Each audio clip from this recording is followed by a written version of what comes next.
नगर परिषदेच्या निवडणुकीचा निकाल जाहीर होताच राज्यभरात नगरपालिकांच्या निवडणुकांचे पडघम वाजू लागले असून पुणे महानगरपालिका निवडणुकीच्या प्रचारालाही वेग आलाय। याच पार्श्वभूमीवर प्रभाग क्रमांक 41 मध्ये पुणे महानगरपालिका निवडणुकीच्या प्रचाराची जोरदार सुरुवात मोठ्या उत्साहात करण्यात आली आहे।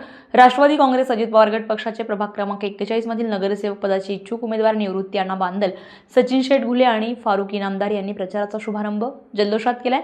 या प्रचार कार्यक्रमाला प्रभागातील मतदारांचा उत्स्फूर्त प्रतिसाद लाभला असून आगामी निवडणूक लक्षवेधी ठरण्याची चिन्हे दिसतात। प्रभागातील नागरिक आणि मतदारांचा उत्स्फूर्त प्रतिसाद लाभला असून स्थानिक प्रश्न, विकास कामे आणि भविष्यातील नियोजन याबाबत मतदारांशी थेट संवाद साधण्यात आला।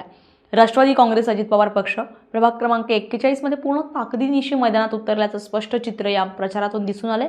निवृत्ती अण्णा बांदल, सचिन शेटघुले आणि फारुक इनामदार यांनी कार्यकर्त्यांच्या प्रचंड उपस्थितीमध्ये प्रचाराला जल्लोषात सुरुवात केली आहे।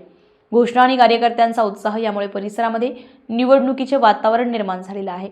स्टार महाराष्ट्र न्यूजसाठी पंढरीनाथ पाटील, पुणे। नवनवीन घडामोडी पाहण्यासाठी स्टार महाराष्ट्र न्यूजला सबस्क्राइब करा आणि ताज्या बातम्यांचे अपडेट मिळवण्यासाठी बेल आयकॉनला प्रेस करा आणि परिपूर्ण बातमीबरोबर रहा, इतरांपेक्षा एक पाऊल पुढे।